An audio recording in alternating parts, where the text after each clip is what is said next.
ارے آواز کٹائی.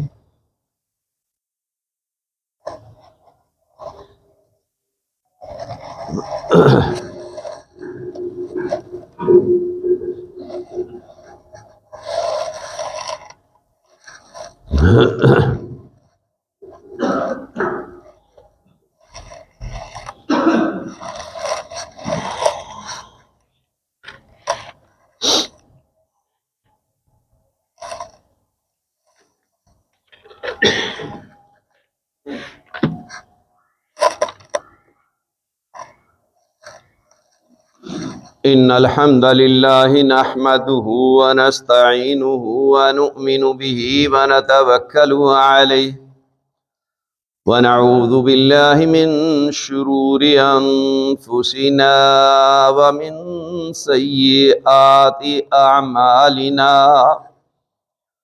من يهده الله فلا مضل له ومن يضلل فلا هادي له وأشهد أن لا إله إلا الله وأشهد أن محمدا عبده ورسوله يا أيها الذين آمنوا اتقوا الله حق تقاته ولا تموتن إلا وأنتم مسلمون يا أيها الناس اتقوا ربكم الذي خلقكم من نفس واحدة وخلق منها زوجها وبث منهما رجالا كثيرا ونساء واتقوا الله الذي تساءلون به والأرحام إن الله كان عليكم رقيبا يا أيها الذين آمنوا اتقوا الله وقولوا قولا سديدا يصلح لكم أعمالكم ويغفر لكم ذنوبكم ومن يطع الله ورسوله فقد فاز فوزا عظيما أما بعد فإن أصدق الحديث كتاب الله وأحسن الهدي هدي محمد صلى الله عليه وسلم وشر الأمور محدثاتها وكل محدثة بدعة وكل بدعة ضلالة وكل ضلالة في النار فأعوذ بالله السميع العليم من الشيطان الرجيم قل يا عبادي الذين أسرفوا على أنفسهم لا تقنطوا من رحمة الله إن الله يغفر الذنوب جميعا إنه هو الغفور الرحيم وأنيبوا إلى ربكم وأسلموا له من قبل أن يأتيكم العذاب ثم لا تنصرون واتبعوا أحسن ما أنزل إليكم من ربكم من قبل أن يأتيكم العذاب بغتة وأنتم لا تشعرون. میرے بھائی اور دوستو، یہ رمضان المبارک کا مہینہ جو اپنے اندر بے شمار رحمتیں اور بھلائیاں لے کر کے سایہ فگن ہے، اور اللہ تبارک و تعالیٰ نے ہم پر یہ احسان عظیم کیا ہے کہ ہمیں پھر سے ایک موقع دیا ہے. نہ جانے کب ہم دنیا سے کوچ کر جائیں، اور کسی کو معلوم نہیں ہے کہ یہ شاید اس کا آخری رمضان ہو. اس سے بھرپور فائدہ اٹھاتے ہوئے اللہ تبارک و تعالی کی طرف رجوع کریں۔ دیکھیں، انسان غلطیوں اور خطاؤں کا پتلا ہے، اور انسان ہر روز صبح و شام جان بوجھ کر کے بھی گناہ کرتا ہے اور انجانے میں بھی کرتا ہے، اور جو کچھ ماضی میں ہم گناہ کر چکے ہیں جس کے متعلق ہمیں کچھ یاد بھی نہیں ہوگا، لیکن وہ سب کچھ اللہ کی کتاب میں محفوظ ہے۔ اس کا روز قیامت حساب دینا ہے، اس کی جواب دہی ہے۔ اس کے لیے اگر ہم غور و خوض کریں گے، سوچیں گے اور اپنا جائزہ لیں گے تو یقینی بات ہے کہ ہم اپنی اصلاح کر لیں گے۔ میں سمجھتا ہوں کہ اس سے بڑھ کر کے اور کوئی سنہری موقع اور گولڈن چانس نہیں ہو سکتا آپ کی زندگی کا کہ آپ ان دنوں میں اللہ تبارک و تعالی کی طرف حقیقی طور پر، دلی طور پر رجوع کر لیں اور اپنے گناہوں کی معافی مانگ لیں، اور اس بابرکت مہینہ میں جس میں اللہ تبارک و تعالی کی طرف سے یہ مستقل اعلان ہوتا ہے، جیسا کہ رسول اللہ صلی اللہ علیہ وآلہ وسلم نے فرمایا، سنن ابی داؤد کی حدیث ہے کہ رات بھر اعلان ہوتا ہے اللہ تبارک و تعالی کی طرف سے، ینادی منادن یا باغی الخیر اقبل و یا باغی الشر اقصر۔ بار بار اعلان ہوتا ہے، اے نیکی کے متلاشی آگے بڑھ، نیکی کرنے والے نیکی میں سبقت لے جانے کی کوشش کر، مزید نیکیاں کما لے، مزید خیر کے کام کر لے، مزید اچھے کام کر لے، اور برائی کرنے والے کو یہ دعوت دی جاتی ہے، بتایا جاتا ہے، روکا جاتا ہے، منع کیا جاتا ہے، اے برائی کرنے والے، اے برائیوں کے گناہوں کے متلاشی، رک جا، باز آ جا، رک جا، باز آ جا۔ نبی صلی اللہ علیہ وآلہ وسلم فرماتے ہیں کہ یہ اعلان اللہ تبارک و تعالی کی طرف سے ہو رہا ہے، فَهَلْ مِن مُسْتَغْفِرٍ فَأَغْفِرُ لَهُ، ہے کوئی بخشش مانگنے والا، کوئی معافی مانگنے والا، گناہوں کی بخشش طلب کرنے والا، میں اسے بخش دوں۔ یارو، اس سے بڑھ کر کے بھی کوئی انعام ہو سکتا ہے؟ جب یہ آیات سورہ فرقان کی اللہ تبارک و تعالی نے نازل کی، والذین لا يدعون مع اللہ الہا آخر ولا يقتلون النفس التي حرم اللہ الا بالحق ولا يزنون ومن يفعل ذلك يلقى اثاما یضاعف له العذاب یوم القیامت ویخلد فیہ مہانا۔ کہ وہ لوگ جو اللہ تبارک و تعالیٰ کے ساتھ دوسرے معبودوں کو نہیں پکارتے اور نہ ہی ناجائز کسی جان کو قتل کرتے ہیں اور نہ زنا کرتے ہیں، جو شخص یہ کام کرے گا اللہ کے ساتھ شرک، قتل ناحق اور زنا، تو فرمایا اسے جو ہے پھر اس کا عذاب بار بار دیا جائے گا، اس کا بار بار بدلہ اسے چکانا ہوگا۔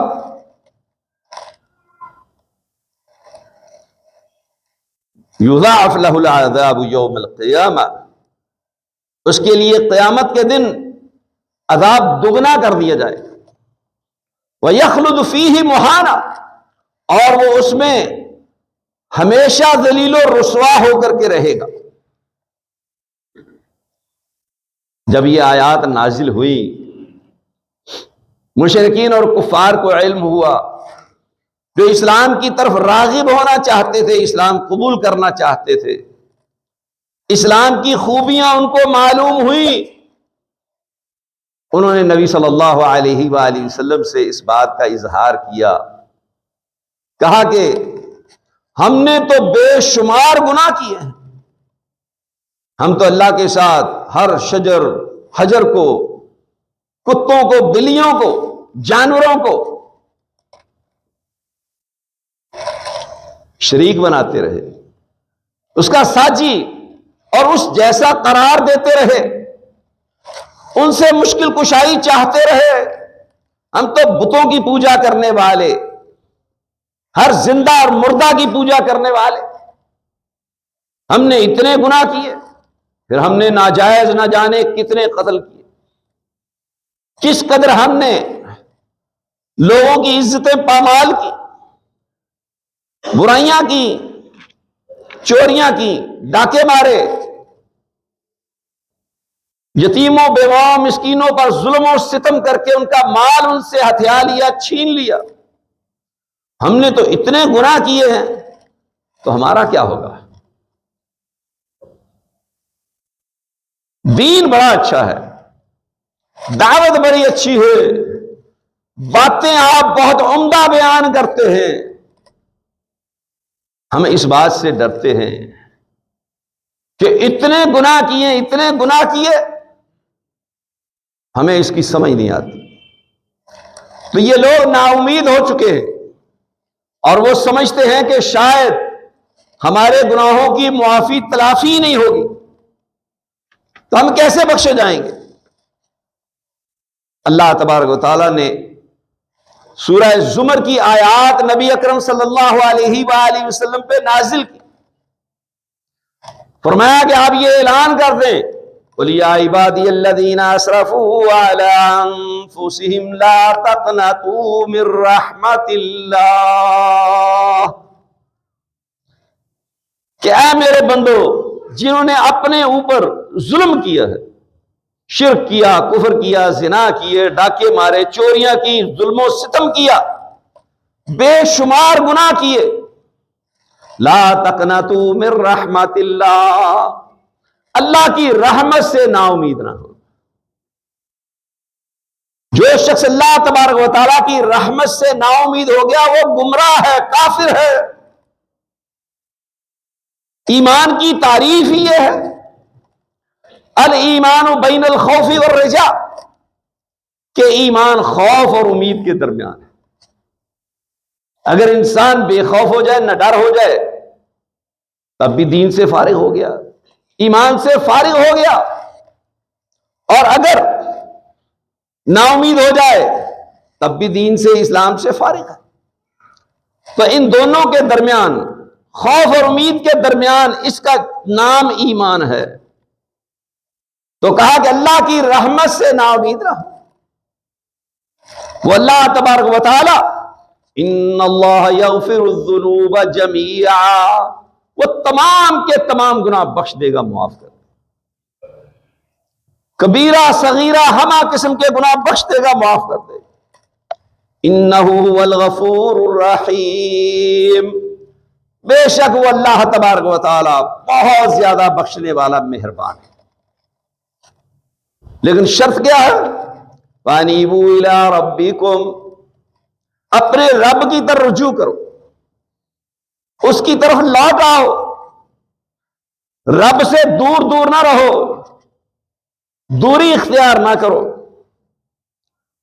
وَأَسْلِمُوا لَهُ مِن قَبْلِ أَن يَأْتِيَكُمُ الْعَذَابُ ثُمَّ لَا تُنصَرُونَ، اور اس کی تابع داری، فرما برداری کر لو، اس کے مطیع فرما بردار ہو جاؤ،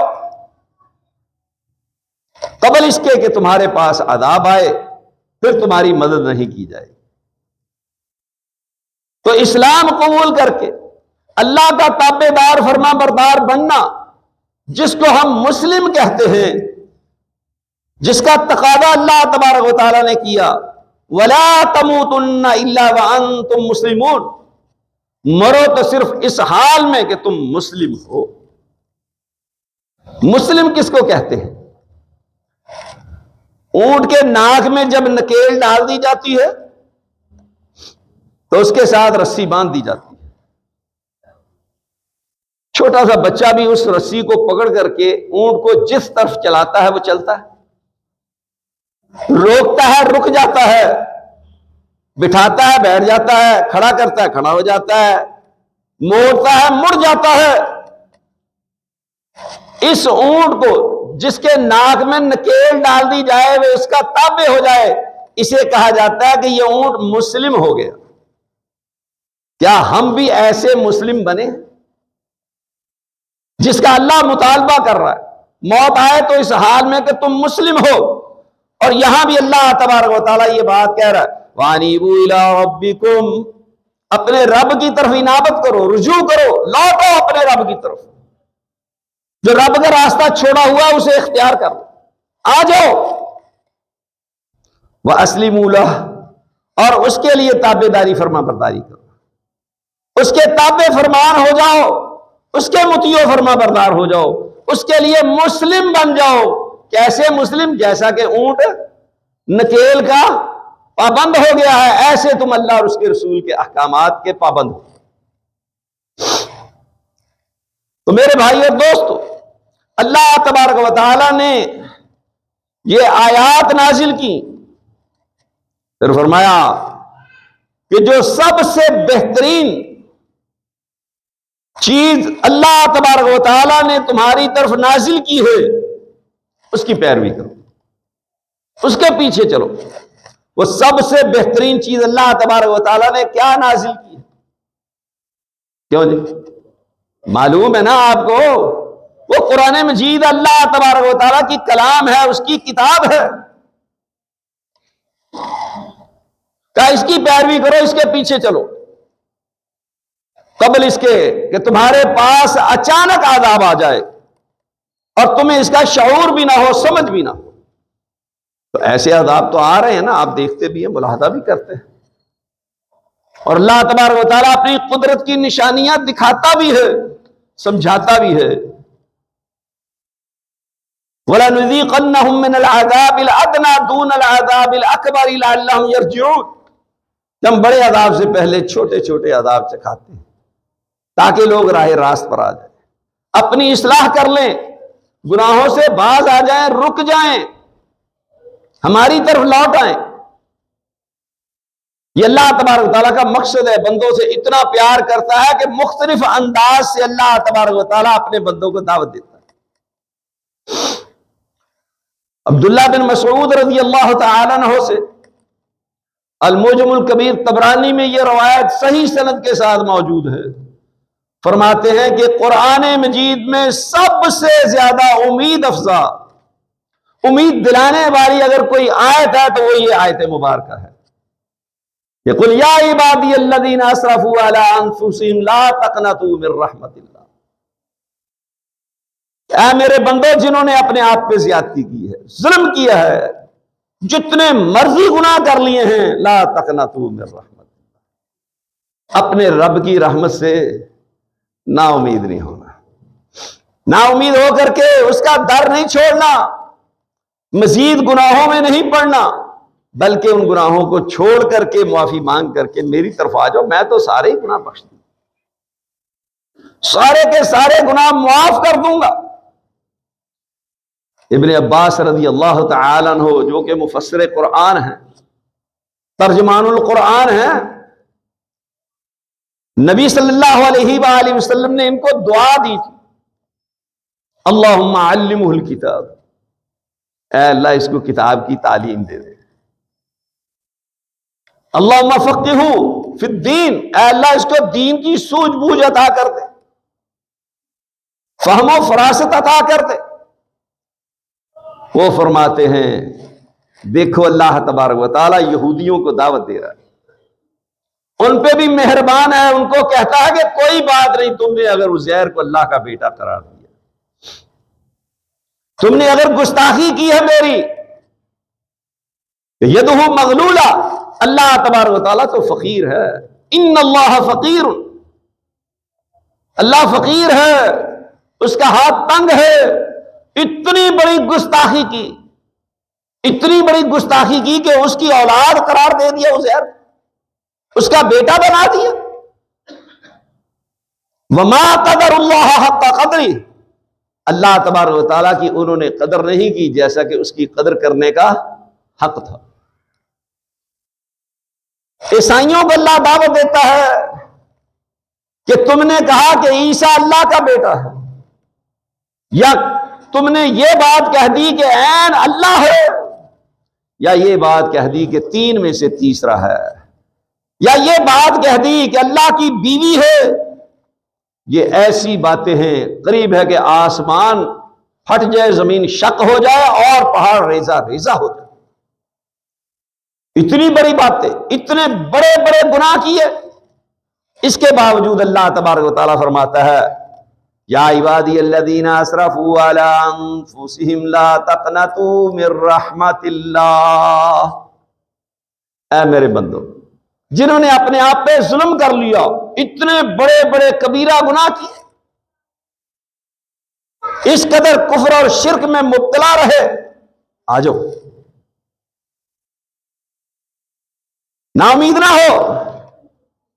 ان اللہ یغفر الذنوب جميعا، کہ اللہ تبارک و تعالیٰ تو تمام کے تمام گناہ بخش دے گا، معاف کر دے گا. اس اللہ تبارک و تعالیٰ سے راہ فرار اختیار کر رہے ہیں. اللہ اکبر. نبی اکرم صلی اللہ علیہ وآلہ وسلم کے پاس ایک بوڑھا شخص آیا، ابو ممدوح شتب نامی شخص. صحابہ کہتے ہیں کہ اس کے ابرو جو ہیں وہ آنکھوں پہ ڈھلکے ہوئے، کمر اس کی جھکی ہوئی ہے، ہاتھ میں لاٹھی پکڑے ہوئے. اتنا بوڑھا آدمی، اس کا یہ نقشہ انہوں نے بیان کیا. یہ آتا ہے اور آ کر کے آپ صلی اللہ علیہ وآلہ وسلم سے پوچھتا ہے، سوال کرتا ہے کہ یہ بتائیں ایسے آدمی کی بخشش ہو سکتی ہے؟ ایسے آدمی کے گناہ معاف ہو سکتے ہیں جس نے دنیا کا کوئی کبیرہ اور صغیرہ گناہ، چھوٹا اور بڑا گناہ چھوڑا ہی نہ؟ آپ علیہ الصلوۃ والسلام نے فرمایا یقیناً اللہ تبارک و تعالیٰ معاف کرنے والا ہے. اس نے دوبارہ سوال کیا، کہا کہ ایسے آدمی کے گناہ معاف ہو جائیں گے اگر اس کے گناہوں کو روئے زمین کے لوگوں پر تقسیم کر دیا جائے تو تمام لوگ ہلاک ہو جائیں، برباد ہو جائیں، تباہ ہو جائیں. آپ اندازہ کریں کہ اس نے کتنے گناہ کیے. آپ علیہ الصلوۃ والسلام فرماتے ہیں کہ یقین اللہ تبارک و تعالیٰ معاف کرنے والا ہے، معاف کر دے گا. اور پھر یہ بات دہراتا ہے کہ اتنے گناہ کرنے والے شخص کو معافی مل جائے گی. آپ علیہ الصلوۃ والسلام اس سے سوال کرتے ہیں، پوچھتے ہیں اتشہد ان لا الہ الا اللہ وانی رسول اللہ، کیا تو اس بات کی گواہی دیتا ہے کہ معبود برحق صرف اللہ تبارک و تعالی ہے اور میں اللہ کا رسول ہوں؟ اس نے کہا ہاں میں اس بات کی گواہی دیتا ہوں. اشہد ان لا الہ الا اللہ واشہد انک عبدہ ورسولہ، کہ اللہ تبارک و تعالیٰ ہی معبود برحق ہے، اور میں یہ گواہی دیتا ہوں کہ آپ اللہ تبارک و تعالیٰ کے بندے اور رسول ہیں. آپ علیہ الصلوۃ والسلام نے فرمایا کہ پھر جاؤ، جا کر کے نیکی کے کام کرو، برائیوں سے اجتناب کرو، اپنے آپ کو بچاؤ. یقیناً اللہ تبارک و تعالیٰ معاف کرنے والا ہے، بخشنے والا ہے. وہ چلا جاتا ہے. جب کچھ دور جاتا ہے تو آپ صلی اللہ علیہ وسلم فرماتے ہیں کہ اس کو واپس بلاؤ. اسے واپس بلایا جاتا ہے۔ آپ علیہ الصلوۃ والسلام فرماتے ہیں تیرے بارے میں اللہ تبارک و تعالیٰ نے یہ آیات نازل کر دی ہیں، الا من تاب وآمن وعمل عملا صالحا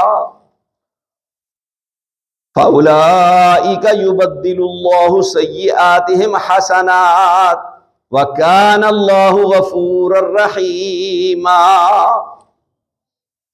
مگر جو شخص توبہ کر لے اور ایمان لے آئے اور عمل صالح کرے، کہا کہ یہی لوگ ہیں کہ اللہ تبارک و تعالیٰ ان کے گناہوں کو نیکیوں میں تبدیل کر دے۔ اللہ تبارک و تعالیٰ تو بہت زیادہ بخشنے والا مہربان ہے۔ یہ بوڑھا جب یہ سنتا ہے بے ساختہ پکار اٹھتا ہے، اللہ اکبر اللہ اکبر اللہ اکبر، اللہ تبارک و تعالیٰ کی توحید اور تکبیر کے نعرے بلند کرتا ہے۔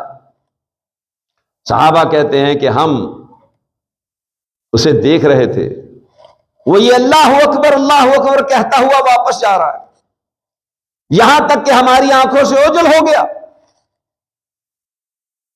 آپ سوچیں اور غور کریں، اس سے بھی بڑھ کر کے دنیا میں مہربان ہو سکتا ہے؟ اس سے زیادہ بھی کسی کی عنایات ہو سکتی ہیں؟ بلکہ رسول اللہ صلی اللہ علیہ وآلہ وسلم نے اس کا معنی مفہوم بھی بیان کیا۔ ویسے اس کے دو معنی بیان کیے گئے ہیں، فَأُولَئِكَ يُبَدِّلُ اللَّهُ سَيِّئَاتِهِمْ حَسَنَاتٍ، کہ یہی لوگ ہیں کہ اللہ تبارک و تعالیٰ ان کے گناہوں کو نیکیاں بنا دے گا۔ دو معنی بیان کیے گئے، ایک معنی یہ ہے کہ مشرک تھا موحد ہو گیا، توحید پرست ہو گیا، کافر تھا مسلم ہو گیا، بدعتی تھا سنی ہو گیا، بدخلق تھا صاحب اخلاق ہو گیا، زانی تھا پاک دامن ہو گیا، چور تھا سال بن گیا، ظلم و ستم کرنے والا تھا، لوگوں کو ہمہ وقت پریشان کرنے والا تھا، اب لوگوں کی عزتوں کا رکھوالا بن گیا، لوگوں کی خدمت کرنے لگ گیا۔ یعنی جو اس کے اندر گناہ تھے، برائیاں تھیں، اللہ تبارک و تعالیٰ نے اس کے اندر وہ اوصاف تبدیل کر کے اس کو ایسا بنا دیا کہ اب یہ سراپا نیکی ہو گیا، اس کے اوصاف حمیدہ، جس کی وجہ سے اللہ تبارک و تعالیٰ نے اس کو یہ توفیق دے دی کہ اب وہ نیکیاں ہی کرتا ہے۔ ایک معنی مفہوم یہ ہے۔ دوسرا معنی مفہوم کہ اللہ تبارک و تعالیٰ ان گناہوں کو ختم کر کے نیکیاں بنا دے، جیسا کہ رسول اللہ صلی اللہ علیہ وآلہ وسلم نے فرمایا کہ قیامت کے دن وہ شخص جو جنت میں سب سے آخر جانے والا ہوگا، اللہ تبارک و تعالیٰ اسے نکالے گا جہنم سے نکال کر کے فرشتوں سے کہے گا کہ اس کو اس کے چھوٹے چھوٹے گناہ گنواؤ، بڑے بڑے گناہ ذکر نہیں کرنا، وہ چھوٹے چھوٹے گناہ بتائیں گے تو سوائے اقرار کے ہوگا ہی کچھ نہیں، انکار تو کر ہی نہیں سکے گا، وہ مانے گا کہ یقیناً میں نے یہ گناہ کیے۔ اللہ تبارک و تعالیٰ فرمائے گا کہ جا ہم نے تمہارے ان گناہوں کو نیکیوں میں تبدیل کر دی۔ وہ اللہ سے کہے گا اللہ یہ تو چھوٹے چھوٹے گناہ ذکر کیے گئے ہیں، میں نے تو اس سے بہت بڑے بڑے گناہ کیے، ان کا تو یہاں ذکر ہی نہیں ہوا۔ اقبالی مجرم ہے، تسلیم کر رہا ہے، مان رہا ہے میں نے تو بہت بڑے بڑے گناہ کیے۔ آپ جانتے دنیا میں بھی بہت سارے ایسے لوگ ہیں بڑے ظلم کرتے ہیں اور پھر جھوٹ بھی بولتے ہیں، جھوٹی قسمیں بھی کھاتے ہیں، عدالتوں سے بری بھی ہو جاتے ہیں اور سچے بھی ثابت ہو جاتے ہیں، پھر اللہ تبارک و تعالیٰ کی گرفت آتی ہے کہ اللہ تبارک و تعالیٰ اسے نا کردہ گناہ میں پکڑتا ہے، جو گناہ اس نے نہیں کیا ہوتا اس میں اللہ پکڑتا ہے، پھر وہ ایسی اللہ تبارک و تعالیٰ کی گرفت میں آتا ہے کہ اب وہ بیٹھ کر کے لوگوں کے سامنے اقرار کرتا ہے، مانتا ہے، تسلیم کرتا ہے، یار اس میں تو میں بے گناہ ہوں، لیکن میں نے گناہ بڑے کیے۔ مجھے معلوم ہوتا ہے کہ اللہ تبارک و تعالیٰ نے ان گناہوں کی مجھے سزا دی ہے۔ کیا آپ نے ایسے مشاہدے نہیں کیے؟ آپ نے ایسی خبریں نہیں پڑھی؟ ایسے لوگوں کی باتیں نہیں سنی؟ آپ کے علم میں یہ بات نہیں ہے؟ ہر شخص کو پتا ہے کہ اللہ تبارک و تعالیٰ دنیا میں ہی اس کی زبان سے اقرار کرواتا ہے، وہ مانتا اور تسلیم کرتا ہے کہ میں نے فلاں فلاں فلاں گناہ کیے، اس میں اللہ نے مجھے نہیں پکڑا، اس گناہ جو میں نے کیا نہیں اس میں پکڑ لیا گیا، اس میں دھر لیا گیا۔ تو اللہ تبارک و تعالیٰ نے دنیا کو پیغام دیا، اسے سمجھایا اور بتایا کہ تو جو کچھ مرضی کر لے، جب میری گرفت آئے گی تو پھر تو بچ نہیں سکتا۔ پکڑوں گا اس میں جو گناہ کیا نہیں، اور اس میں پکڑ کر کے تجھے ایسی دھلائی کریں گے، ایسی سزا دیں گے، تیری چیخیں آسمان تک پہنچیں گی، ساری دنیا سنے گی، اور تو بتاتے خود بار بار لوگوں کے سامنے اس بات کا اظہار کرے گا، اقرار کرے گا، اعتراف کرے گا کہ میں نے فلاں فلاں بڑے گناہ کیے۔ مانے گا؟ کیا نہیں منوایا اللہ نے؟ کیا نہیں تسلیم کروایا اللہ نے؟ کیا ان مجرمین سے ان کی اپنی کتابوں میں ایسی باتیں نقل نہیں کروا دی؟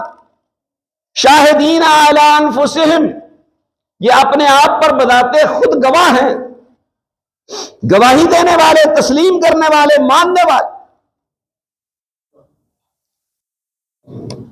یہ مت سمجھو کہ اگر اللہ تبارک و تعالیٰ انسان کے گناہوں، جرائم، برائیوں، ظلم و زیادتی کے باوجود اسے دنیاوی نعمتوں سے نواز رہا ہے اور لوگوں میں اس کو عزت دے رہا ہے، وہ یہ نہ سمجھے کہ یہ اللہ تبارک و تعالیٰ کا مجھ پر فضل و کرم ہے، یا اللہ مجھ پہ راضی ہے، بلکہ یہ جان لے کہ اللہ تبارک و تعالیٰ مجھے موقع دے رہا ہے کہ اور برائیاں کر لے، اور گناہ کر لے، بھاگ لے جہاں تک بھاگنا ہے، آخر ہماری گرفت آئے گی تو پھر کیا ہوگا؟ پھر یہیں پہنچے گا اور سب کچھ مانے گا۔ اللہ اکبر۔ نبی اکرم صلی اللہ علیہ وسلم فرماتے ہیں کہ یہ شخص خود کہے گا، اللہ یہ تو چھوٹے چھوٹے میرے گناہوں کا ذکر ہوا، جو میں نے بہت بڑے بڑے گناہ کیے تھے اس کا تو کوئی ذکر ہی نہیں ہے اس میں۔ اللہ تبارک و تعالیٰ کہے گا کہ جا ہم نے تیرے وہ کبیرہ بڑے بڑے گناہوں کے حفظ میں بھی تجھے نیکیاں عطا کر۔ پھر رسول اللہ صلی اللہ علیہ وسلم اتنا ہنسے کہ جو آپ کی عادت مبارکہ نہیں تھی۔ عام طور پر آپ کی عادت مبارکہ یہ تھی کہ آپ مسکراتے تھے، تبسم فرماتے تھے، کھل کھلا کر کے آپ نہیں ہنسا کرتے تھے۔ راوی بیان کرتا ہے کہ آپ اس قدر زوردار ہنسے کہ آپ علیہ السلام کی اندر کی داڑھیں جو ہیں وہ بھی ہمیں نظر آ گئی۔ یہ بندے کا حال دیکھو، کس طریقے سے اپنے کبیرہ گناہوں کا اقرار اور اعتراف کر رہا ہے، اللہ تبارک و تعالیٰ کے سامنے مان رہا ہے۔ جن کا ذکر نہیں کیا گیا وہ بذات خود بیان کرتا ہے۔ کیا مقصد ہے اس کا؟ تاکہ ان گناہوں کے بدلے میں بھی مجھے نیکیاں مل جائیں، معافیاں مل جائیں، درجات بلند ہو جائیں۔ تو اللہ تبارک و تعالیٰ فرماتا ہے الا من تاب وآمن وعمل عملا صالحا، مگر جس شخص نے توبہ کر لے اور عمل صالح کیے، ایمان لے آیا اور عمل صالح کیے۔ عمل صالح کیا ہے؟ اخلاص، جس میں ریاکاری نہ ہو، جس میں شرک نہ ہو، وہ اخلاص جس کو ہم صحیح نیت سے، نیک نیت سے تعبیر کرتے ہیں۔ اور رسول اللہ نے فرمایا انما الاعمال بالنیات، اعمال کا دار و مدار نیتوں پر ہے، یعنی نیت درست ہونا، اخلاص ایک شرط یہ ہے۔ دوسری شرط یہ ہے کہ وہ عمل سنت کے مطابق ہو۔ بعض اوقات آپ دیکھتے ہیں کہ آدمی بہت عظیم عمل کرتا ہے لیکن مقصود ریاکاری ہوتی ہے۔ میرا خیال ہے کہ ریاکاری تو ہمیشہ سے رہتی ہے، شیطان وسوسے ڈالتا ہے، لیکن اس دور میں جو ریاکاری کے نئے نئے طریقے ہم نے اڈاپٹ کر لیے ہیں، اور جو فتنہ ہے دجالی، یہ موبائل کا، فیس بک کا، یوٹیوب کا، انٹرنیٹ کا، اس کے ذریعہ جس قدر ریاکاری شروع ہو چکی ہے، اس سے قبل شاید ایسی ریاکاری کی کوئی دنیا میں مثال نہ ملتی۔ اس سے بھی بڑھ کر کے کوئی ریاکاری ہوگی؟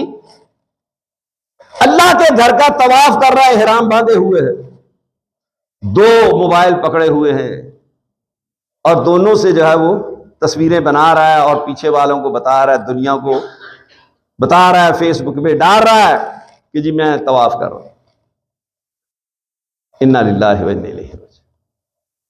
یہ بات سننے میں آئی ہے، اللہ کرے سچ ہو، کہ سعودی گورنمنٹ جو ہے اس پہ کچھ پابندیاں لگا رہی ہے کہ لوگ ایسا نہ کریں۔ اس سے جہاں یہ خرابیاں پیدا ہوتی ہیں، وہاں طواف کرنے والوں کے لیے بہت زیادہ مشکلات پیدا ہوتی ہیں۔ ان کی توجہ طواف کی طرف نہیں ہے، صرف تصاویر بنانے کی طرف ہے۔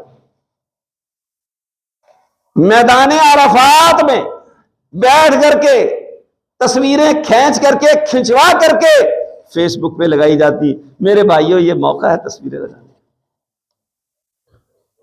یہ تو معافیاں لینے کا موقع ہے، اللہ سے استغفار کرنے کا، توبہ کرنے کا، گناہ بخشوانے کا بہترین موقع، اس کو یوں ضائع کر رہے ہیں۔ تو آپ کی یہ بات معلوم ہے کہ قیامت کے دن 3 آدمیوں سے آگ بھڑکائی جائے، سب سے پہلے جن کو جہنم میں ڈال کر کے آگ کو بھڑکایا جائے گا وہ 3 افراد ہوں گے۔ ابو ہریرہ رضی اللہ تعالی عنہ اس حدیث کے راوی، وہ یہ حدیث بیان کرنے لگے تو غشی طاری ہو، ہوش میں آئے تو پھر شروع کی بات کہ نبی صلی اللہ علیہ وسلم نے فرمایا کہ 3 آدمیوں سے آگ کو بھڑکایا جائے گا، پھر غشی طاری ہو، پھر ہوش میں آتے ہیں، پھر یہ بات شروع کرتے ہیں کہ رسول اللہ صلی اللہ علیہ وسلم نے فرمایا کہ 3 آدمیوں سے آغاز ہوگا جس کی وجہ سے آگ کو بھڑکایا جائے گا، تیز کیا جائے گا۔ قرآن نے بیان کیا، وقودها الناس والحجارہ، اس آگ کا ایندھن لوگ اور پتھر ہے۔ جیسے جیسے لوگ زیادہ ڈالے جائیں گے ویسے ویسے جہنم کی آگ تیز ہوتی چلی جائے گی، اور وہ مطالبہ کرے گی حل من مزید، حل من مزید، اور ہے تو لے آؤ، اور ہے تو لے آؤ، اور ہے تو لے آؤ۔ اللہ اکبر۔ پھر غشی طاری ہو، 4تھی مرتبہ ہوش میں آئے تو پھر انہوں نے یہ پوری حدیث بیان کی کہ رسول اللہ نے فرمایا کہ 3 آدمیوں سے جہنم کی آگ کو بھڑکایا جائے گا۔ ایک شہید ہوگا جس نے ناموری اور شہرت کے لیے اور تمغہ حیدر حاصل کرنے کے لیے، نشان حیدر کے لیے قربانی دی، جہنم رشید ہو جائے گا۔ اور دوسرا عالم دین، واہ واہ کہلوانے کے لیے، نعرے لگوانے کے لیے، القابات لینے کے لیے، بہت بڑی آزمائش ہے میرے بھائی۔ کیا بنے گا ان مولویوں کا اور ہمارا؟ ہم لوگ کس کھاتے میں ہوں گے یہ ہمیں سوچنا چاہیے۔ کہے گا اللہ سے بڑی خدمت کی ہے دین، اللہ فرمائے گا تو نے علامہ فہامہ القابات حاصل کرنے کے لیے، شہرت اور ناموری کے لیے، بڑا نام کمانے کے لیے سب کچھ کیا، فقط قیل، لوگوں نے وہ ساری باتیں تیرے بارے میں کہہ دی، مان لی، تسلیم کر لی۔ تیسرا وہ آدمی بڑی زکوٰۃ بانٹتا ہے، بڑا صدقہ و خیرات کرتا ہے، بڑا سخی ہے، کسی دروازے پہ آنے والے کو انکار نہیں کرتا، ہر ایک کی ضرورت پوری کرنے والا۔ یہ راشن کے لیے لمبی لمبی لائنیں لگانے والے اللہ سے ڈر جائیں۔ یہ ریاکاری بھی ہے، اور راشن بانٹنے کے آپ پابند نہیں ہیں، جو سفید پوش ضرورت مند لوگ ہیں ان کے گھروں میں پہنچاؤ، وگرنہ لوگوں کو کیسے پتا چلے گا حضرت صاحب راشن بانٹ رہے ہیں؟ راشن بانٹیں گے تو لائنیں لگیں گی، دھکم پیل ہوگا، آدمی مریں گے، ہسپتال جائیں گے، لوگوں کو پتا چلے گا فلاں حاجی صاحب، فلاں نمازی صاحب، فلاں میاں صاحب، خان صاحب، چودھری صاحب وہ راشن بانٹتے ہیں۔ انا للہ، سن لیں یہ لوگ، ہر طبقہ زندگی کے لوگوں کے متعلق رسول اللہ نے رہنمائی فرما دی۔ یہ زکوٰۃ لائنوں میں بانٹنے والے، یہ بھی سن لیں، غور کر لیں، اور لوگوں کو دینا ان کے گھروں میں جا کر کے ان کو پہنچاؤ جو لوگوں سے سوال نہیں کرتے، اپنی سفید پوشی کو برقرار رکھنے کے لیے کسی کے سامنے اظہار نہیں کرتے۔ خاندان کے لوگ، رشتہ دار لوگ، ان کے متعلق معلوم ہے کہ یہ زکوٰۃ کے مستحق ہیں، ان کو زکوٰۃ نہیں دیتے، لائن میں لگا کر کے لوگوں کو زکوٰۃ دیتے۔ انا للہ و انا الیہ راجعون۔ اللہ پوچھے گا، ہاں بھائی، وہ کہے گا اللہ بڑا مال خرچ کیا تو نے، دیا بھی بہت، خرچ بھی بہت کیا۔ یہاں تو یہ حالت ہے، بعض لوگوں کے متعلق یہ بات معلوم ہوئی، بینک میں پیسے رکھے ہوئے ہیں، اس پہ سود لے کر کے وہ زکوٰۃ کی مد میں بانٹتے، لا حول ولا قوت انا للہ و انا الیہ راجعون۔ بڑی پرانی بات ہے کہ حاجی صاحب نے بینک میں سود پر پیسے رکھے ہوئے، خود بتاتے تھے کہ میں وہ سود لے کر کے یہ مختلف محکموں کے لوگ جو پریشان کرتے ہیں ان کو رشوت دیتا ہوں، اس سے لا حول ولا قوت الا۔ کیا کیا ہیلے نکالے جاتے ہیں، کیا کیا انداز اختیار کیے جاتے ہیں۔ وہ کہے گا تیرے راستے میں خرچ کیا، اللہ کہے گا جھوٹ بولتا ہے، تو نے حاتم طائی بننے کے لیے، کہلوانے کے لیے یہ سب کچھ کیا، اسے جہنم رسید کر دیا جائے، اسے جہنم میں ڈال دیا جائے۔ شرط لگائی ہے الا من تاب وآمن وعمل عملا صالحا، جس نے توبہ کر لی، ایمان لے آیا اور عمل صالح کیے، جس میں دو شرطیں ہیں، نیت کی درستگی، اخلاص، اور سنت کے مطابق۔ فَأُولَئِكَ يُبَدِّلُ اللَّهُ سَيِّئَاتِهِمْ حَسَنَاتٍ، یہی لوگ ہیں کہ اللہ تبارک و تعالیٰ ان کے گناہوں کو مٹا کر کے نیکیوں میں تبدیل کر دے گا۔ وَكَانَ اللَّهُ غَفُورًا رَحِيمًا، اور اللہ تبارک و تعالیٰ تو بہت زیادہ بخشنے والا، مہربان ہے۔ تو میرے بھائیوں، شروع میں جو آیات تلاوت کی گئی تھی، اللہ کہتا ہے لا تقنطوا من رحمت اللہ، اللہ کی رحمت سے نا امید نہ ہو۔ صاحب اولاد لوگ جس قدر پریشان ہیں اپنی اولاد سے موجودہ دور میں، وہ ناقابل بیان ہے، لیکن ان کے لیے ایک واقعہ اور بات ختم۔ ایک پولیس والا، اس کی ذمہ داری صرف یہ ہے کہ وہ حجر اسود کے پاس کھڑا ہے اور وہ دیکھ رہا ہے ایک حبشی کہ وہ اللہ تبارک و تعالیٰ سے رو رو کے دعائیں کر رہا ہے، ہاتھ اٹھائے ہوئے ہے، رو رہا ہے، زار و قطار دعا کر رہا ہے۔ اس کو دیکھ کے بڑا تعجب ہوا کہ یہ اس قدر رو رو کے دعائیں مانگ رہا ہے، جا کے سنوں تو صحیح کیا کہتا ہے۔ ایک ساتھی کو اپنی جگہ پہ کھڑا کیا، اس کے قریب جا کر کے سنتا ہے، وہ کہتا ہے اللہ ابراہیم کو بڑھاپے میں اولاد دینے والے، زکریا کو اولاد سے مایوس ہو جانے والے، اور کوئی امید ہی باقی نہیں تھی، وہ بوڑھے ہو چکے ہیں، بیوی بانجھ ہے، اس کے باوجود تو نے اولاد دے دی، مریم کو بغیر باپ کے تو نے بیٹا عطا کر دیا، مجھے بھی بیٹا عطا کر۔ وہ بیٹا تو مانگ رہا، لیکن یہ دعا نہیں کر رہا کہ نیک بیٹا مل جائے۔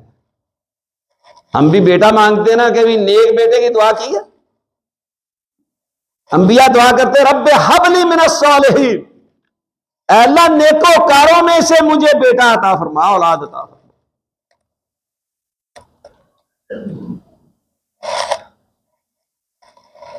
سنتا رہا، چلا گیا۔ کہتا ہے کہ کافی وقت گزر گیا، وہ شخص پھر بیت اللہ میں آتا ہے، طواف کرتا ہے، اور ادھر ہی کھڑے ہو کر کے اسی طریقے سے اب دعائیں کر رہا ہے، دعائیں مانگ رہا ہے رو رو کر کے۔ اس نے پہچان لیا کہ یہ تو وہی شخص ہے، یہ پھر دعائیں کر رہا ہے، آہوزاری کر رہا ہے۔ اب یہ کیا کہہ رہا ہے اللہ سے؟ جا کے سنو۔ جا کر کے سنتا ہے تو وہ کہتا ہے اللہ تو نے جو مجھے بیٹا دیا اسے ہلاک کر دے، تباہ کر دے، برباد کر دے، اسے موت دے دے۔ یہ شرطا کہتا ہے کہ میں نے اس سے کہا کہ اللہ کے بندے، کچھ وقت پہلے تو اتنا عرصہ گزرا تو اللہ سے بیٹا مانگ رہا تھا، اب تو اس کے مرنے کی دعائیں کر رہا۔ اس نے کہا وہ میرا بڑا نافرمان ہے، بڑا بدکار ہے، بڑی غلط لائن پہ ہے، مجھے یہ چیز کسی صورت برداشت نہیں ہوتی، اس لیے میں یہ دعائیں کر رہا ہوں۔ کہتا میں نے اسے سمجھایا کہ بھئی بد دعا نہ کر۔ رسول اللہ صلی اللہ علیہ وسلم نے فرمایا کہ 3 آدمیوں کی دعا رد نہیں جاتی۔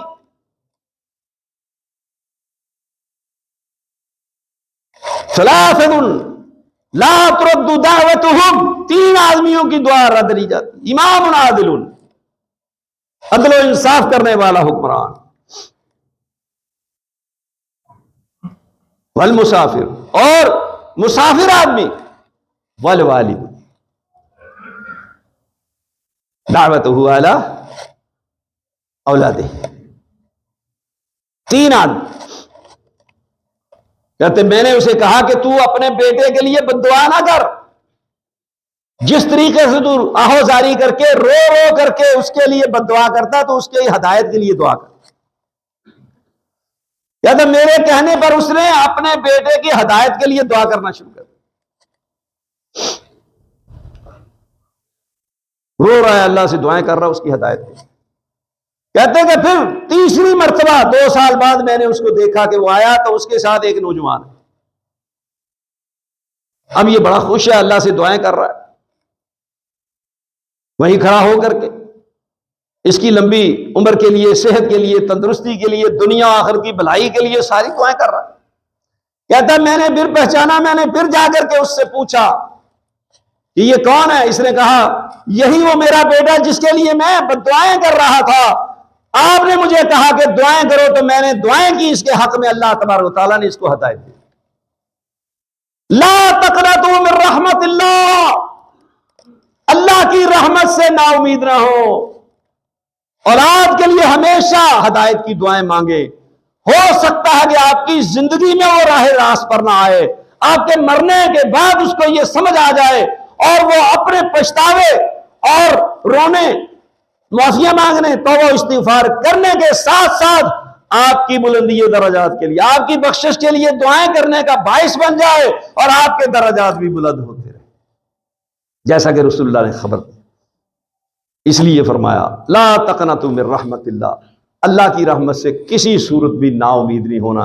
اللہ تبارک و تعالیٰ مجھے اور آپ کو اس کی توفیق عطا فرمائے، اور ہماری دعا ہے کہ اللہ تبارک و تعالیٰ تمام لوگوں کی اولاد کو نیک صالح متقی پرہیزگار بنائے، اور والدین کی آنکھوں کی ٹھنڈک بنائے، اور دنیا و آخرت کا بہترین ذخیرہ بنائے۔ وآخر دعوانا الحمدللہ۔